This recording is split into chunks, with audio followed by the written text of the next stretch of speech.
So it's 3 p.m. here in Cologne, Germany. Scott, what's the time in Singapore? It is 9 p.m. here in Singapore. It is 9 p.m. here. 9 a.m. when I started my trip back to Singapore 40 hours ago, actually 44 hours ago now in the United States. So I've been through many time zones over the past couple of days. Yeah, and we're very grateful that you're here, and we appreciated doing this after the turbulent journey that you had. So let's kick off this session with a few words about us, my company, and then I'll introduce Scott, hand over to him. So my name is Sohrab Salimi. Some of you I know, and I guess then you also remember me from one of the courses, workshops that I led. I'm the founder and CEO of Scrum Academy here based out of Cologne in Germany. We also operate the Agile Academy as a platform for high quality Agile trainings and coaching deliveries. And I'm super excited to host Scott Anthony here as our speaker for today's session. Scott is a former HBS and McKinsey alum. He had several positions over the years. Right now, he serves as managing director of Innertia in Singapore, and he's the author of the book Eat, Sleep, Innovate, which we will talk about today, and also number 9 on the latest Thinkers 50 list of management thinkers. I'm super excited to have Scott here, and I'm super also thankful to him and also Alex Osterwalder, a shared friend who connected us. Scott, I'll hand over to you. If you want to give a brief introduction about yourself, feel free to do so. And then you'll start off with a quick presentation, and later we go into a conversation and Q&A with all of you. Thank you, Scott, for being here. Sarah, thank you very much for having me. It truly is my pleasure to be able to share these ideas in our book, Eat, Sleep, Innovate, with the audience we have here, and hopefully to people beyond this. I'll just say just a little bit more about the origin story of my organization. Then, as Sohrab said, I do have maybe 15 or 17 minutes to provide kind of an executive summary of Eat, Sleep, Innovate, and then we can get into a conversation. So for those of you who don't know Innertia is a growth strategy consultancy that was co-founded by my colleague, Mark Johnson, and the late, great Harvard Business School professor, Clayton Christensen, back in 2000. Our mission at Innertia is to empower forward-thinking organizations to navigate disruptive change and own the future. And arguably, that mission has never been more important. We're in a world where technologies are advancing exponentially, lines between industries are blurring, consumer expectations are shifting, and you get these small little events like pandemics being thrown at you. It is a time where 85% of executives, according to a recent research report by AlixPartners, say that disruption is the most important issue that is facing them as leaders and facing society as a whole. And of course, to rise to the challenge of disruptive change, to address the famous dilemmas that disruption can cause, ultimately, you need an organization that embraces innovation at its core. And that's really the topic that I, along with my co-authors, colleagues Natalie Payne-Shaw and Andy Parker, and Paul Cobbin, the Chief Data and Transformation Officer for DBS Bank in Singapore, explore in our latest book, Eat, Sleep, Innovate. So let me share my screen and bring you on a whirlwind tour through the book. So the book is all about how you build, create, and nurture a culture of innovation. So what I have to do first is define exactly what that means. So let's start with innovation. When we use the word innovation, we mean something different that creates value. We can break that phrase into 2 parts. Something different is intentionally vague. It gives space for things like world-saving vaccines and hypersonic planes, the big bang breakthroughs that we know and love. But it also creates room for the day-to-day stuff, the everyday things that make life just a little bit better. The broadness of something different reminds us that innovation is not the job of the few, it's the responsibility of the many. Creates value separates innovation from precursors, things like invention and creativity. Critically important, no doubt, but until you take that input and turn it into whatever sort of value you're trying to create, revenues, profits, more engaged employees, more efficient processes, whatever, in our eyes, you have not innovated.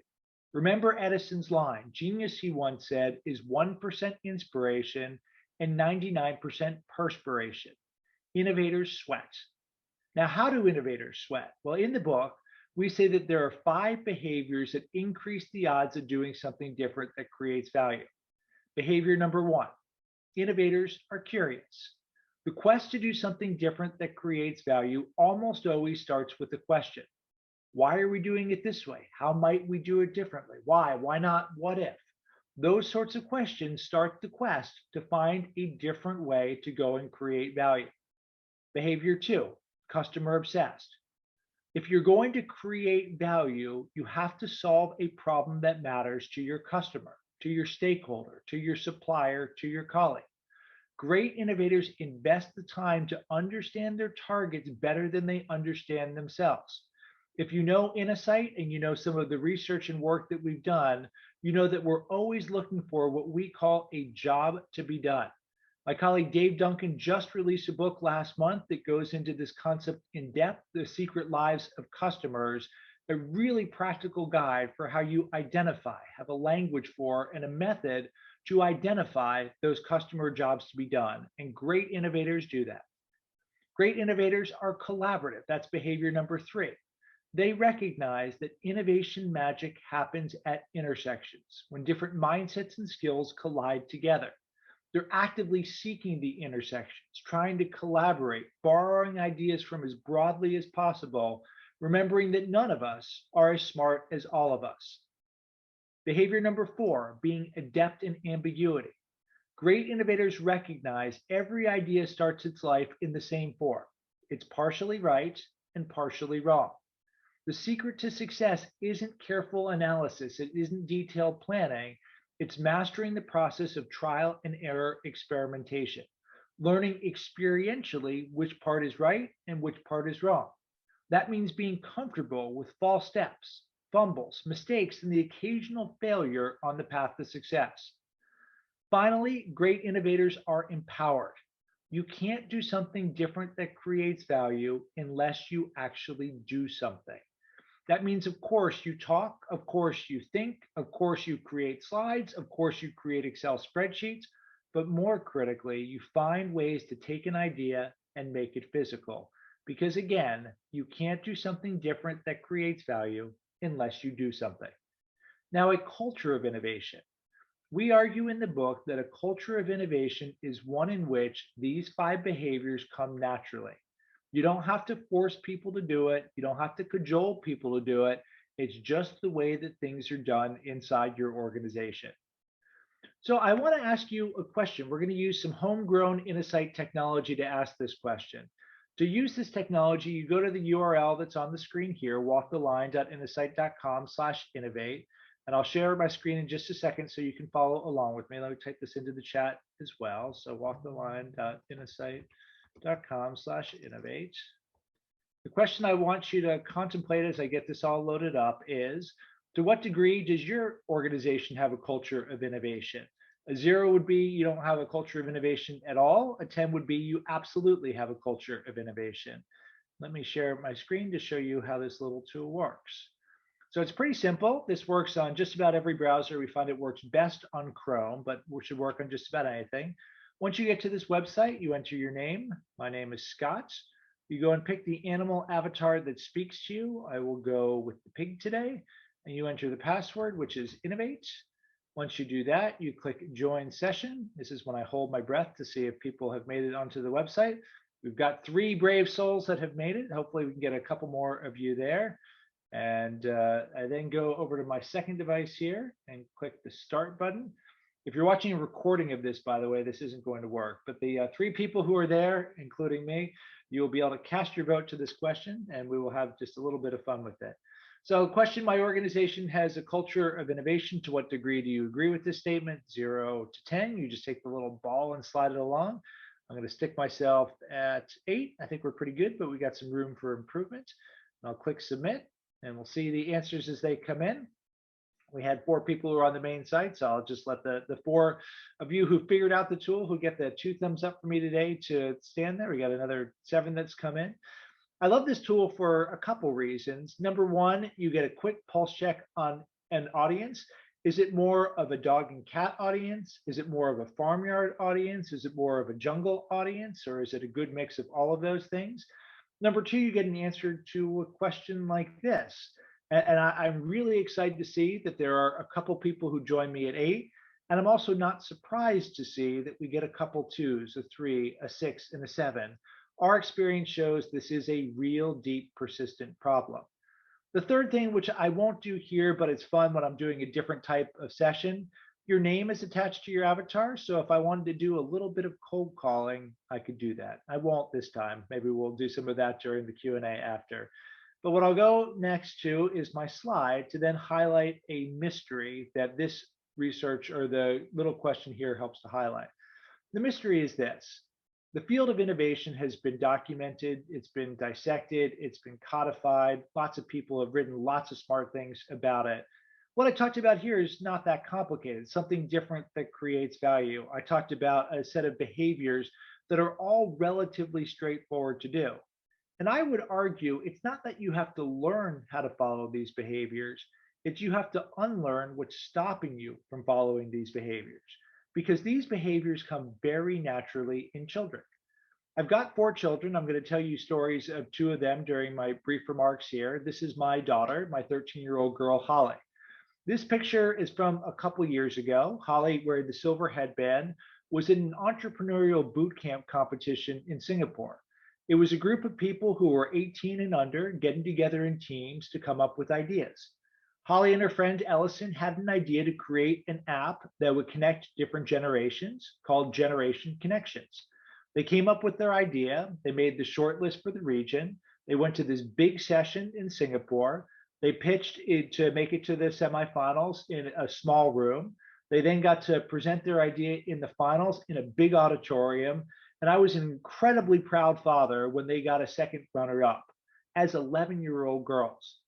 I didn't have to teach them. I didn't have to train them. The idea of being curious, the idea of trying new things, the idea of going and exploring things, this is something that comes really natural to children, but not natural to most organizations. So the question I have, and I want to use my walk the line tool again to answer this, is why is that? What is the barrier? What's stopping organizations from doing this? Go back to that walk the line tool. You might have to refresh your browser to see the question again and answer this question. If you had a single word to describe the barrier to innovation inside your organization, what word would you pick? None of you picked 10 for agreeing with the statement that you had a culture of innovation. So all of us have room for improvement. So let's see what you say. What is blocking innovation inside your organization? I'll go over to my screen here and watch them as they come in. So we've got daily commitments, we've got centralization that are some of the things that we see. Let me wait maybe 30 more seconds and see what else comes in. We've got command control, we've got commitment that's gotten bigger, we've got fear that's emerged, politics, leadership failing. You know, what's interesting to me as I watch the words grow here is I started asking this question about 4 years ago now. And I've now done this exact exercise in just about every context you can imagine. I've done it in different regions in the world, big organizations, small organizations, private sector, public sector, publicly traded, privately held, run by professionals, run by families. And you basically get 2 categories of answer. There's always something about fear and failure. I'll talk about that at the end of my prepared remarks as I introduce you to one of my sons, Happy Harry. And then you get something related to time. You get something related to inertia. You get something related to hierarchy. You get something related to centralization. Now, on the one hand, that's not all that surprising. Innovation is something different that creates value. Organizations exist to do what they are currently doing more effectively, more efficiently, to do it better and faster, not to do it differently. The systems and structures that exist often are one of the hidden barriers to innovation. It's inertia that ultimately holds many organizations back at extremes in ways that function like an addiction to business as usual. What do you do to overcome that inertia, to break the hierarchy, to encourage people to do new things? Well, in the book, we suggest that you rip a page out of the habit change literature. What the habit change literature tells you is if you need to fight a battle against inertia, You have to fight that battle on two fronts. To summarize those two fronts, the book has a handy acronym, BEAN, B-E-A-N. Front number one is the first part of that acronym, the behavior enablers. These are direct ways to encourage and enable behavior change, going after the rational, logical part of our brain where we make carefully considered decisions with things like checklists and formal rituals. The A and N stands for artifacts and nudges. This is the second front of the battle, where you go after the unconscious, where people make decisions without even thinking about it. So you give indirect ways to encourage, enable, and reinforce behavior change. The visual reminders that seep into your subconscious so you do something different without even realizing it. The leaderboard that shows everyone in your department is better than you, that motivates you to work that much harder, drafting on gamification principles. Those are key tools in the arsenal of the second front of this battle. Now, in the book, Eat, Sleep, Innovate, we've got 101 of these beans. They're all on the companion website, eatsleepinnovate.com. Please feel free to go there, download some of the bean kits we have, use these beans in your own organization. I'm not going to go through all 101, but just to give you a flavor of them, I want to highlight two of my favorite beans. The first one is from DBS Bank, the largest bank in Southeast Asia, headquartered here in Singapore.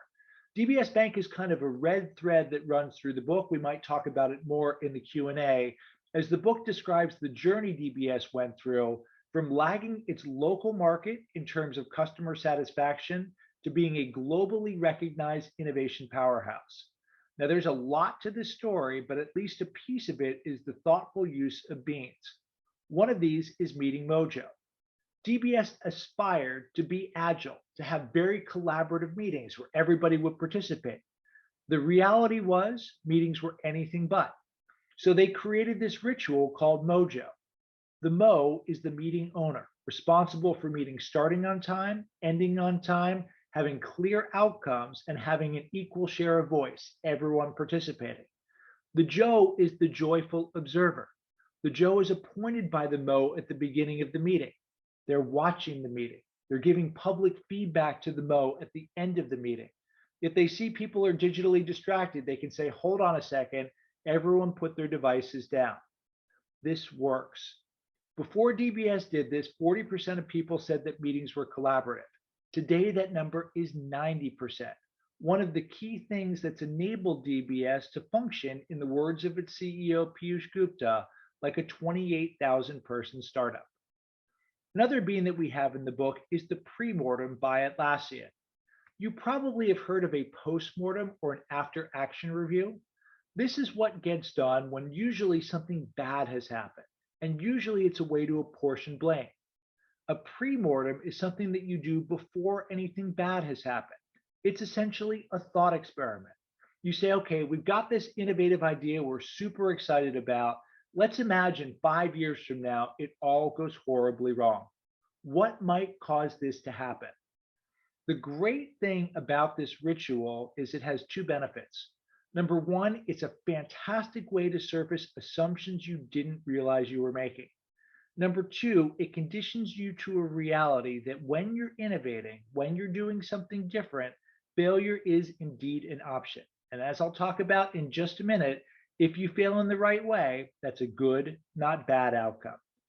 Now, as mentioned, we've got 101 of these beans inside the book. I won't go through the rest that appeared on the right side of the page, but certainly would be happy in the Q&A after to explore more of these examples. Now, just a single bean isn't going to solve all of your problems, but as Paul Cobbin, our co-author and the Chief Data and Transformation Officer at DBS says, one of the powerful things about beans is they shrink the change challenge into small bites. Piyush Gupta, the CEO I mentioned before, says, yes, it's unconventional, but trust me, it works. But he notes that there needs to be an orchestrated program around this. Culture change is a complex thing. I'm not going to go into all the facets of culture change, but I wanted to end by saying one thing that we view as absolutely critical to make this work happen. And to tell you about that one thing, I want to tell you a story that happened to me in Singapore in 2016. The story is about an incident involving my children. The letter you see here provides a summary of the incident.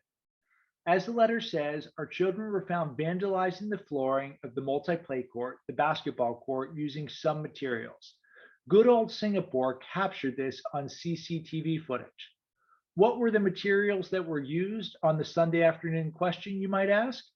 It wasn't spray paint. That would actually be a bad thing. It was chalk. It was a Sunday afternoon and the kids were bored. They said, "Dad, can we go down to the basketball court and draw a baseball diamond on it?"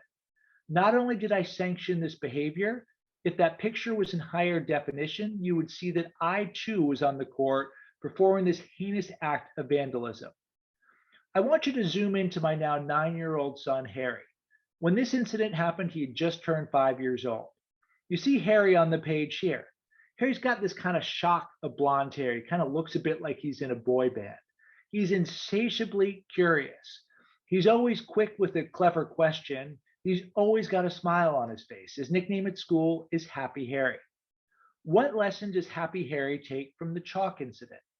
The lesson he learns is that creative expression, even benign creative expression, carries a risk of getting slapped on the wrist. He then goes to school and learns there's a right answer and a wrong answer to tests. He goes to organizations and learns there's a right way to do things and a wrong way to do things. He's then told, go and innovate, go and do something different. No surprise, Happy Harry is not going to take that leap of faith in his organization. Learned helplessness sets in. He's not going to do anything different. If there's one thing you need to do to unleash the Happy Harrys in your organization, it's to embrace the research of Amy Edmondson from the Harvard Business School. Shape your environment so it is psychologically safe. That doesn't mean that you encourage all types of failure. There are plenty of failures that are bad, when people are sloppy, haven't done their homework, and take stupid risks. But if they fail in an intelligent way, they have a nice, interesting opportunity, they've identified the key assumptions, they've run a bounded experiment, and they've learned something, we might call that a failure, but it's an intelligent failure, and we say cheers to it. That's what Supercell, the Finnish gaming company, does. When it has a gaming effort that fails, that stops short of launch, everyone gets together and they pop open champagne. The champagne has a blank label on it where they can capture the lesson they learned from the effort. This ritual has two benefits. Number one, it shows that a good, not bad thing has happened. It encourages people to push the frontiers. Number two, it provides closure. It says this effort is done. No zombie project that sucks innovation energy's life out of an organization is spawned, creating room for the next team to do something different that creates value. Behind all of this is a fundamental belief that Ed Catmull from Pixar very eloquently described to me. If you want to unleash more creativity in your organization, Ed said, you can't tell people what you want. Rather, you need to create a culture that emboldens them to behave like innovators. And here's the kicker. You need to trust that this is what they want to do. I have that fundamental belief. My belief is the world's greatest untapped source of energy is not in the wind, it's not in the water, it's not in the sun. It's inside our established organizations, because inside those organizations are people who once were curious Charlies, hopeful Hollies, happy Harrys, thoughtful Teddies. My mission as a parent of these 4 children is to make sure they never lose their inborn curiosity, their love of learning. Our mission as advisors to organizations all around the world is to help them capture, harness, and amplify the latent innovation energy that lies within. 85% of leaders say disruption is the most important issue they're facing. We have the capabilities, we have the capacity to rise to the challenge of disruptive change. I hope the ideas discussed here and what we talk about in the discussion that follows help all of you to do something different that creates value. Thank you very much. And Sohrab, I'm now happy to get into a discussion with you and the rest of the audience. Yes, perfect. Thank you so much, Scott. It was very, very inspiring. So Scott, I'll start with a few questions from myself and then open it up to the audience. I listened to your book, which I can highly recommend to everyone here. And I would want to start with your definition of culture, because I see too often organizations talk about culture and not really having an understanding what culture is. And even if they put some kind of definition around it, it's not really tangible. And if we talk about things that are not tangible, it's very difficult to change those things. So I'd like to hear your definition of culture and how you make that culture tangible before we then go into a bit more deep dive with regards to how we change cultures based on the examples you provided in the book. Yeah, so it's such an important point. And I think for just about everything, one of the steps that people skip is getting really clear about language. And they assume because they're all talking English or French or Greek or whatever language, everyone understands each other. But if you don't have the same terms of reference, you often end up talking past each other, which is why I sometimes will spend a long time taking that very simple definition of innovation, something different that creates value, and parsing not two phrases, but each specific word in it and make sure we all understand it. So to culture, we are big believers in what Edgar Schein talks about for culture. When Edgar Schein talks about culture, he really looks at three specific elements. The first are the artifacts that you see. Now, these typically are the results of culture rather than what culture actually is. Because below, if you use the iceberg as a metaphor, below the artifacts that are the visible part of the iceberg are the day-to-day behaviors that people follow. Then below that, beneath the waterline of the iceberg, are the fundamental assumptions that people have about why they do certain things.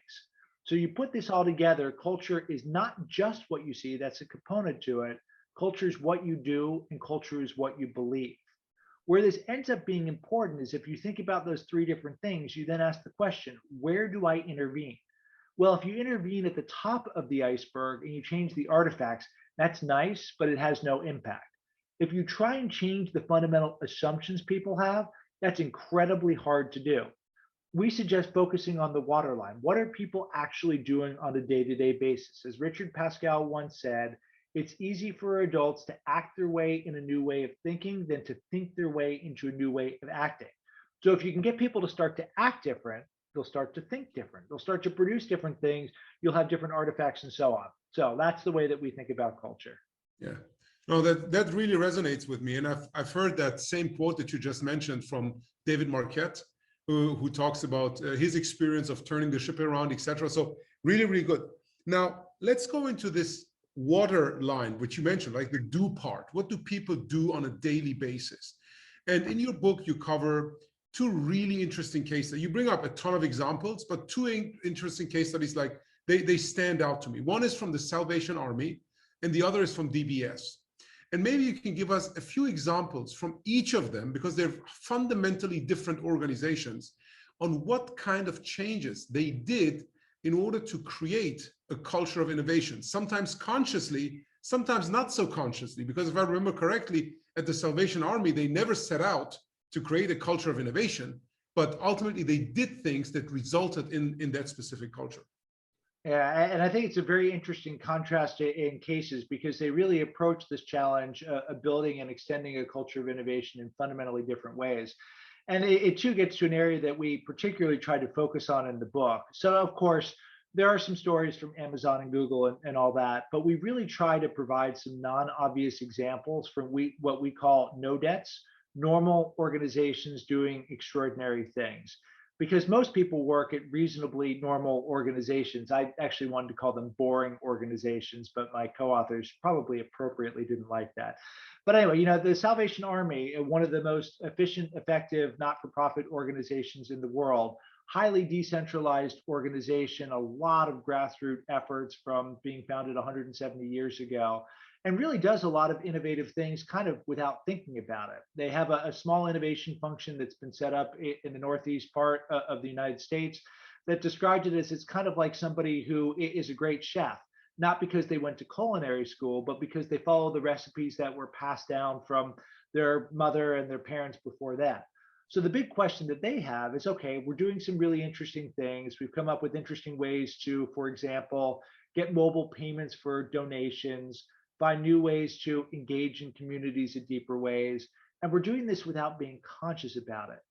If we could find a way to write the recipes down and share it more widely throughout the Salvation Army, think about how much we could push things up. So it's an example of an organization that with its decentralized setting, with its closeness to the customer or the people it was trying to serve, actually did a lot of things intuitively, but wanted to do it more systematically, wanted to do it more widely. DBS was a very different circumstance. DBS is really a fairly classic from to case, where in the beginning of the case, DBS was not anyone's view of an innovative organization. It was a stodgy, slow moving, highly regulated bank in a process obsessed market. Its CEO, Piyush Gupta, along with Paul Cobbin, who I mentioned before, said, this will not work. In a world that's changing as quickly as ours, our competitive set is not other financial services organizations. It's increasingly tech companies. So if we don't fundamentally change the culture, we're never going to be able to compete.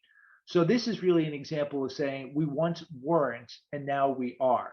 And the ideas that we talk about in the book can work in either of those circumstances. I'm willing to bet even those organizations that, to my first poll question, gave themselves a 1 or 2, I bet you they're doing innovative things. Every organization is. It's hard to exist in 2021 without it. The question is, how do you shine a light on what's working? How do you do more of it? How do you do it more purposefully? How do you do it more widely? In the case of Salvation Army, it's let's capture the good and spread. In the case of DBS, it's really more of what's standing in the way of of having us do this, and how do we systematically intervene to overcome the things that are holding us back. And again, there's a lot more to say about both of those things, but I'll stop there because otherwise I'm in danger of going on for too long. No, so let me give you a follow-up question right away. Now, let's take the case of DBS, because I think many of the participants here are not working in the not-for-profit sector, and I still believe we can take a lot of the examples from the Salvation Army and apply them to the for-profit sector, but maybe they can connect better to a bank, to a large bank. Now, looking at the case of DBS, you mentioned they were like super slow, and I think that the acronym DBS was used for something else in the past, right? What was it, Scott? I don't remember correctly. Yeah, now, of course, you remember you're just setting me up nicely, which makes you an excellent interviewer. But, Paul tells this story.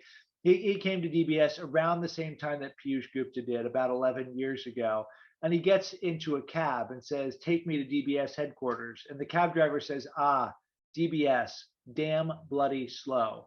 And that was its reputation in Singapore. It was the largest bank in Singapore. It had the most customers, which also meant the lines, the queues at its ATMs would often be legendary. And that, in fact, was one of the first places where DBS really aimed the innovation power that it was developing, not creating new products, not creating new services, but could it save customers time by really understanding what was leading those queues to be so long, and how could they go and improve the process, use design thinking and related concepts so they could find ways to make it a significantly more pleasant experience. And that's a lot of the work that Paul and his team did in the early days. And this is important because, we often again think about innovation as the big bold things. DBS launched a digital bank in India that had no branches. It created the world's largest API application protocol interface library. That's awesome stuff. But the stuff that has saved millions of customer hours, that's made banking that much more enjoyable, that's really important stuff as well.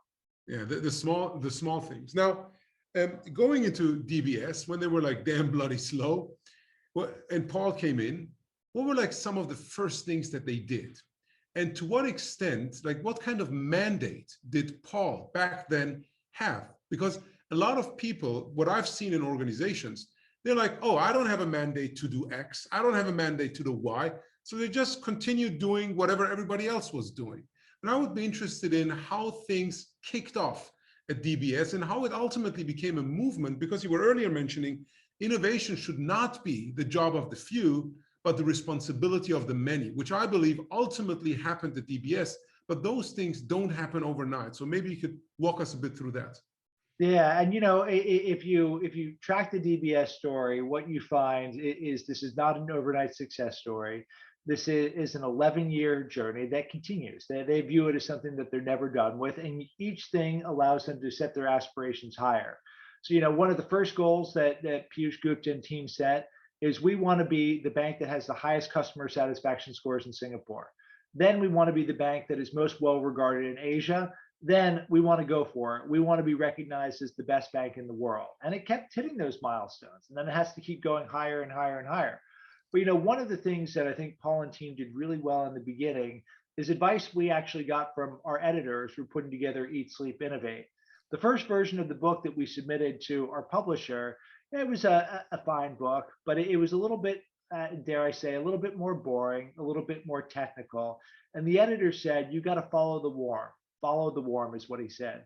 And the worm in the book is this idea of a bean that's different. I haven't heard that before. It's a fun acronym. So relax a little bit, loosen up the writing, and follow the worm.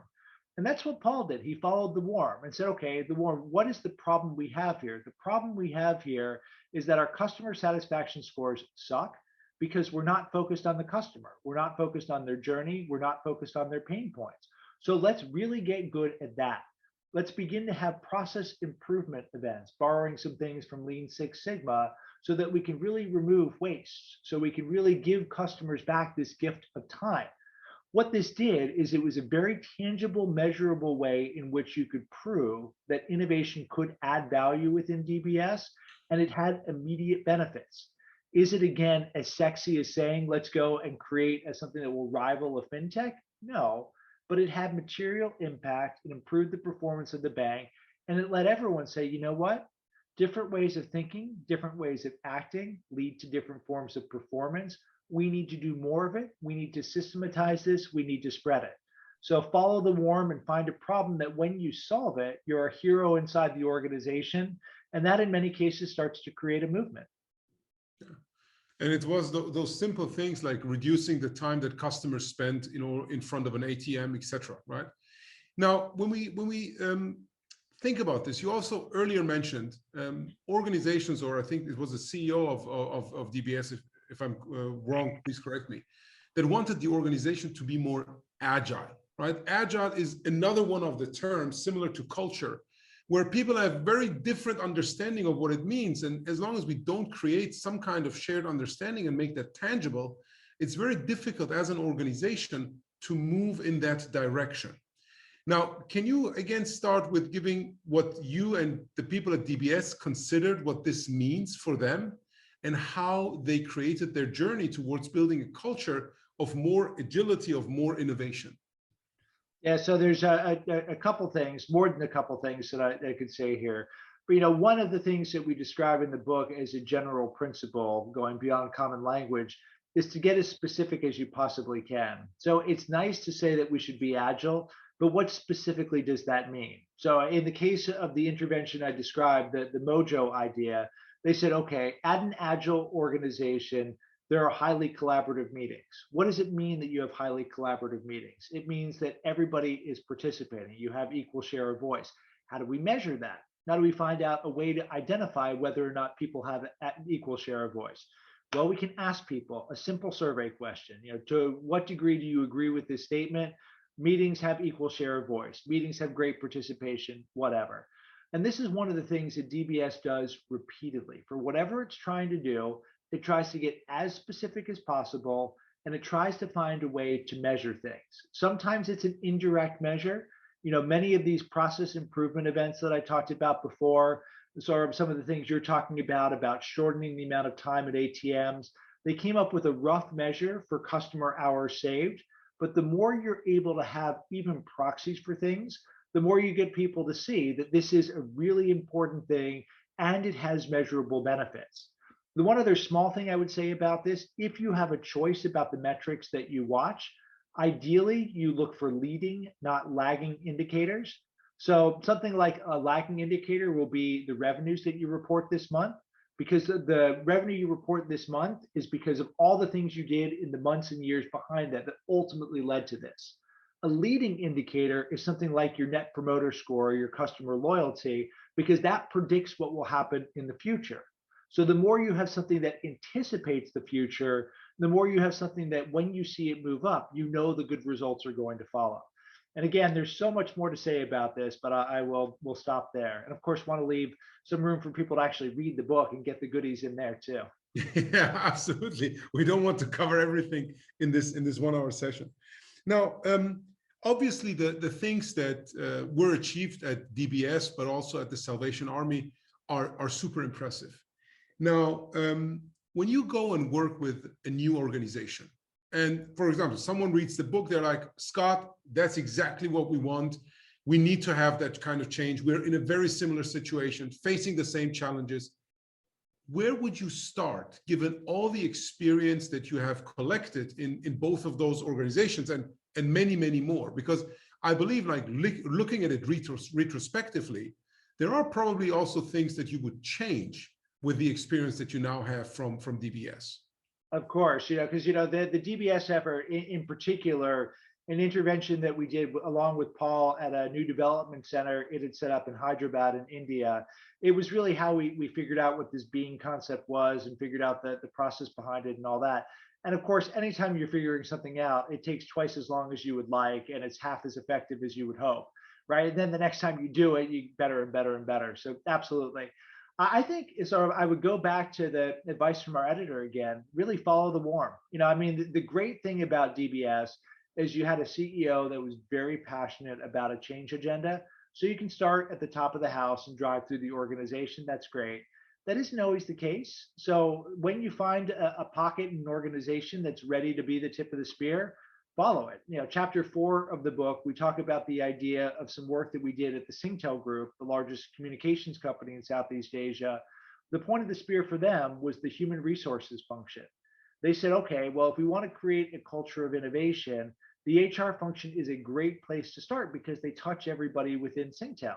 And in the case of the work we did with them, it was the head of HR that was really interested in doing the work. I mean, that's the reason why we picked there as a starting point. So when you've got an executive that's willing to go and think and act differently, that really is the best place to start, because it's really hard if you got people who are, those of you who are not on video, but if you have people who cross their arms, are skeptical and lean back, it's hard to have any kind of culture change work. We know one of the foundational principles of culture change is leaders have to walk the talk. And if they don't fundamentally believe in what you're doing, it's really hard to have that happen. So, again, wherever you find the sponsor, wherever you find the warm, go and do it. And that could be just doing it locally at the level of a team, group, or department. I saw there was a question in the chat about creating psychological safety. Doing that across an entire organization is really hard. There's a lot of work that you have to do that, but there's nothing that stops your team from being psychologically safe. There's a lot of work that you can do with your colleagues to at least create a bubble in which you can be psychologically safe. And then what you hope happens is people say, hey, good things are happening inside this bubble. Maybe we ought to create travel bubbles so you can have different people maybe the bubble ought to expand. Maybe we ought to have more places where we can do this. I'm not supposed to ever talk about travel bubbles in Singapore. Every time we're a week away from a travel bubble, there's a spike of cases on one side or the other. So please, you can wipe that from your memory banks. But you get the basic point, I think. So you're basically talking about a concept of an incremental change, right?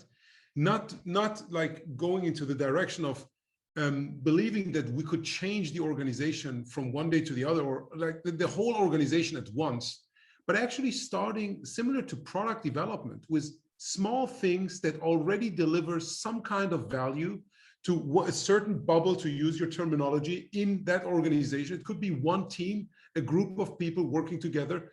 And then based on the learning that we have, create curiosity, which again was one of the 5 things that you mentioned initially of great innovators, and then spark the ideas within them. And then they go also and do some kind of stuff. And one by one, over a longer period of time, and not similar to what many strategy consultants try to sell us, like 12 months or 24-month change process, the organization will follow.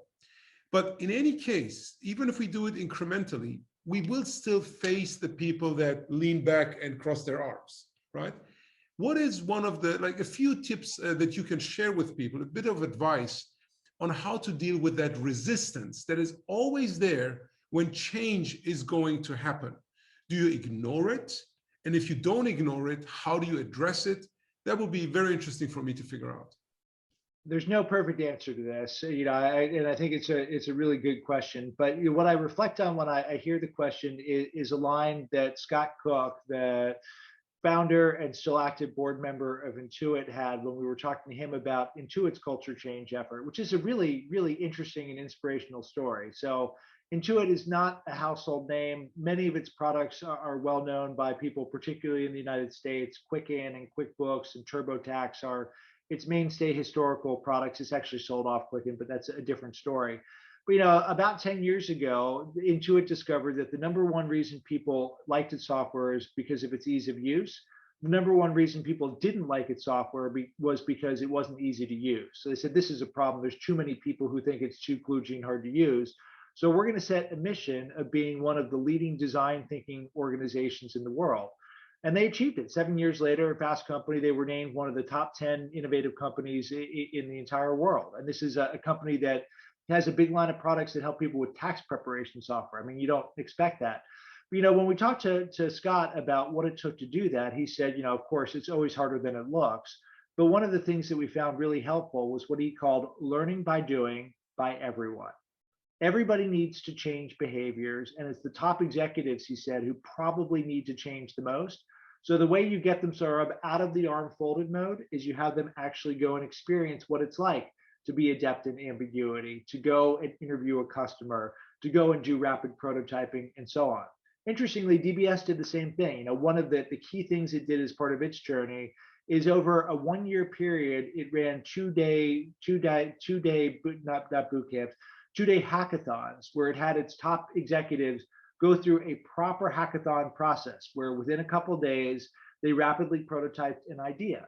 The goal wasn't really to get new ideas that would be commercially launched. It was to show the executives that that's the pace at which you can innovate in this day and age. And by having them gone through the journey, they say, you know what? This stuff is really good. It works. And if we do this more consistently, it's going to have real business benefits for us. So learning by doing by everyone. Yeah. And I think what's also valuable in these kind of cases, like if people go through a hackathon, if people go speak to a customer and do these kind of things, what usually they figure out is that, oh, I had a certain set of assumptions, and those assumptions turn out to not be correct, right? Because if you don't go and don't speak to your customers, and it's always just conversations or discussions within an organization, you cannot validate your assumptions at all. So you tend to stick to them, right? That's one of the biases that probably all of us have. But once you see that this one assumption was wrong, you're probably also more open to like getting feedback on other assumptions that you have or questioning other assumptions that you have. Have you seen this also happen with executives? 100%. We did a little book tour or a little book club tied to the launch of the book last year, where we interviewed some of the people who appeared in the book. And it was a real kind of fanboy moment for me. I got to interview Ed Catmull from Pixar. And if you watch the video, you will see I'm just kind of jaw dropped at the beginning of it. I mean, the guy literally wrote the book on creating a culture of innovation, Creativity Inc. with Amy Wallace. And, Pixar is just an amazing idea factory. It was a great interview, not because of the interviewer, but because of Ed. But, the thing that really stuck with me is at the end of it, he said, I've learned that I have opinions. I have things that I think are answers, but I'm wrong about 40% of the time. So, I don't think any of my particular answers are precious. When you hear Ed Catmull, who has built a legendary company that has produced all these amazing movies, that interacted positively with Steve Jobs, and did all the things he did, say that he's wrong that frequently, you ask the question, what are the odds that I'm right more frequently than Ed Catmull?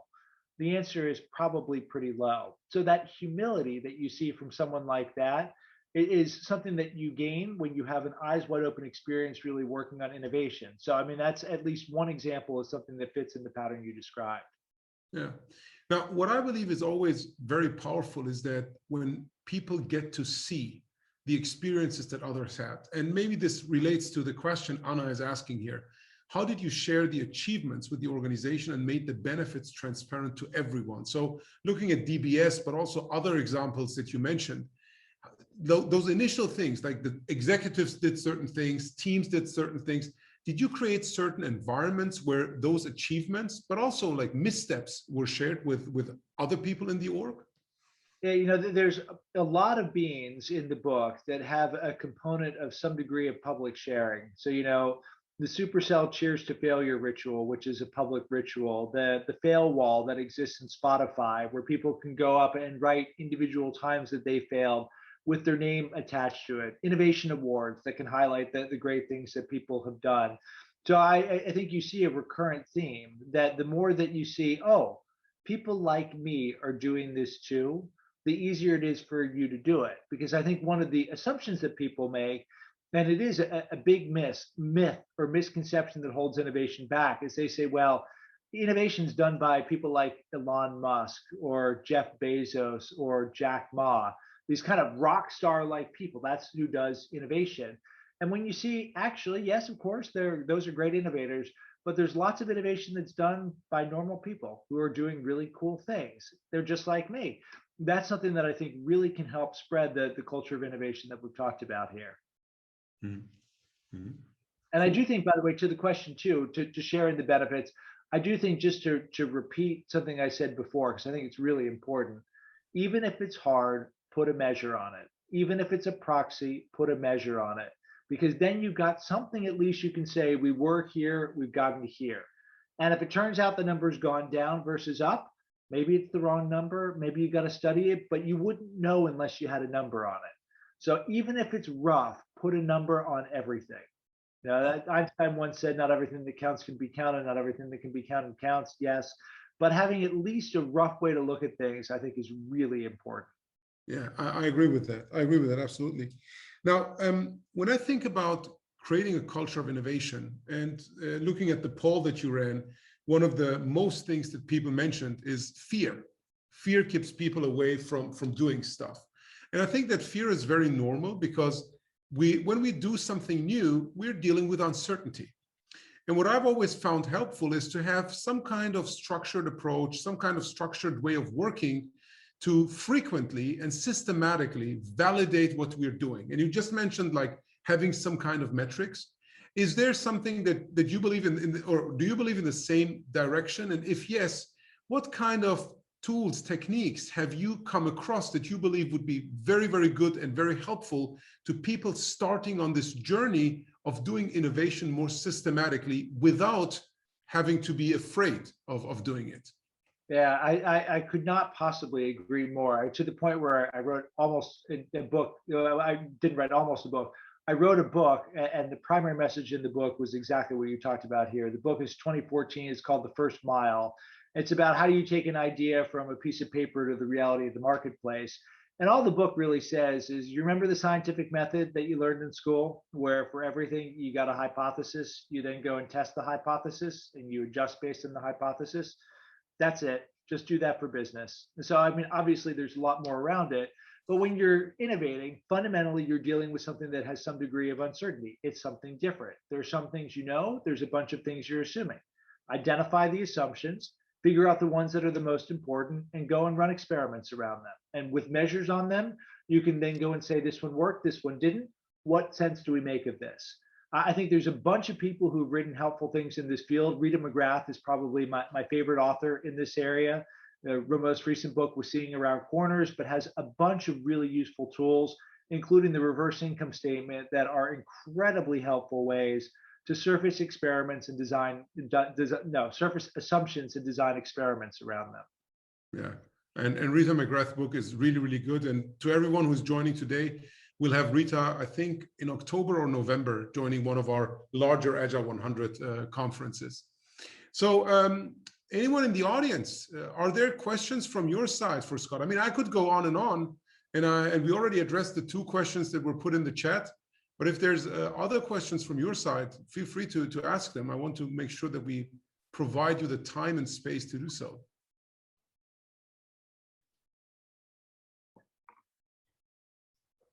Okay, so while you're thinking, I go with another question.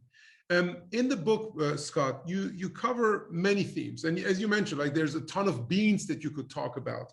But instead of going and deep dive on the beans, which people can look at on the website, is there anything in particular that you would still want to mention, given the set of people that we have here, many of them working in larger organizations, some of them working as consultants, and all of them working in fields related to innovation and agility, which, I mean, are basically very closely connected.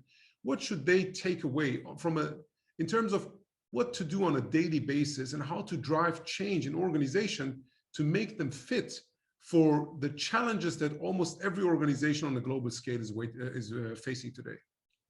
Yeah, so I think so. The comment I would make is the idea of the bean is a robust idea that can be used to try and create any kind of or shape any kind of habit inside an organization. So the book is about creating a culture of innovation, but really it's about creating a culture of X, whatever culture you want to be. If you want to be a culture of client centricity, you want it to be a culture of sustainability, you want it to be a culture of evil, don't do that, but you could, because the tools work for whatever you're trying to do, because it's proven principles borrowed from the habit change literature. We didn't come up with them, we just found a way to integrate it into an organizational construct. And there's a pretty simple process for how you create a bean. The first step is being really clear about the behavior you're trying to encourage. We have the 5 innovation behaviors in the book, but it might be something else. It might be that you want people to be more collaborative when they're having virtual meetings, or you wish the virtual meetings were less boring, or whatever. But be really specific about the behavior you're seeking. The second step then is saying, what are you doing instead of that behavior? What's the blocker that's stopping you from doing this? This can be hard work. Sometimes you have to get pretty deep to get to the root cause of what's blocking you from following that behavior, but it's work that, or in time that is well spent. Because once you have been specific about that behavior, once you've understood the blocker, then creating the bean is easy, because the bean encourages the behavior, it overcomes the blocker. So that's the third step. And then, like anything that's different, you go and test, learn, and iterate. So that process, being specific about the behavior, specific about the blocker, developing a bean, test, learn, and adjust, you can use it for whatever behaviors you're trying to create in your organization. And as Paul said, the great thing about it, Paul Cobbin, our co-author, it shrinks the challenge into micro shifts of change, and it works. As you said, Sohrab, it's not an overnight success story. If you're going to really shape culture at scale in organizations, it's many years to do it. But the bean is a simple, powerful step that moves you in a direction. That moves you in a direction. Now, when we look at many organizations today, they're driven by quarterly results, right? What the analysts want them to present, etc. And how do you basically go and have that conversation with a CEO or any other executive in the org that these changes that they want to see in their org are not going to happen overnight, not even in the next quarter, and probably not even in the next year, right? And in order to get to the amazing results that companies like Amazon or DBS or whatever deliver, it takes years of work, and it takes this long-term thinking. It takes discipline in order to get there. How do you have that conversation? No, it's a great conversation. We have another 2 hours because we can spend 2 hours talking about it. I won't spend 2 hours answering it, but I'll provide a couple of thoughts. First, to the question that Petra just put in the chat, what if the boss is the blocker? This kind of ties to that a little bit. I remember a moment very early on in my career where I was at a conference where Clay Christensen was presenting, and he was teaching a case study about Teradyne, a Boston, semiconductor design, test design company that managed through a disruptive change. And the CEO of Teradyne at the time, Alex Darbeloff, was all over the change. And someone from the audience raised their hand and said, well, I can see that this wouldn't have worked without Alex. We're going through a disruptive change. My CEO doesn't get it. What should I do? And Clay's response was instantaneous. It was, you should quit. And at first I thought that was too glib, but I realized he was right. If you are really in the midst of disruption, if you're really trying to drive innovation and your boss is pushing against you, I mean, it's really hard to change that circumstance. I just want to be honest about that. Now, to the question, what levels of influence you have in a circumstance like you described. So this notion of short-term, long-term, there's 2 things that we suggest. Number one, point to the research. The research shows very conclusively, for those that want to create short-term value, the best thing that they need to do, paradoxically, is have a long-term orientation. One of the weird things about the world is if you focus too much on the short term, you actually destroy short-term value. McKinsey's done great research around this.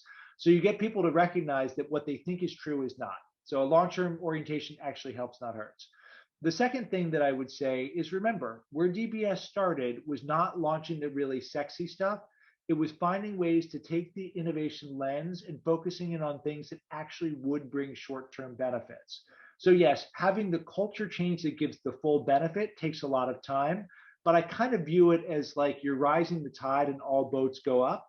And is there something that you can have that shows very quickly that there's material impact you can have from doing this? that doesn't force a short or long-term trade-off. You're essentially buying yourself the space to do the other work by demonstrating early that this is going to put points on the board and things that matter to people. Absolutely. So creating short-term wins, as John Kotter puts it, with all of his change initiatives, basically. All right, Scott, with regards to time and being aware of your jet lag probably, I want to take a few moments to just thank you for sharing all the insights with us and recommend to everyone to either read or listen the book, Eat, Sleep, and Innovate. I believe it's really, really good. We covered some of the case studies already, but it's worth going deeper into all of the other case studies. And the final word of the session, Scott, is with you. From my side, thank you very much. No, thank you as well. And I hope everybody found something useful out of this. I really do believe that when Clay wrote that book, The Innovator's Dilemma, he put his finger on a really pressing problem. But I really do believe at the same time, what we face now is the innovator's opportunity. There are so many opportunities that are opening up right now. And those that think smartly, those that try to spot and seize them, those who really shape their cultures to do what we talked about here, they're going to create the next wave of growth for their organization. They're going to make the world a better place. And I hope you are part of the vanguard that actually goes to do that. So good luck and thank you very much. Thank you, Scott.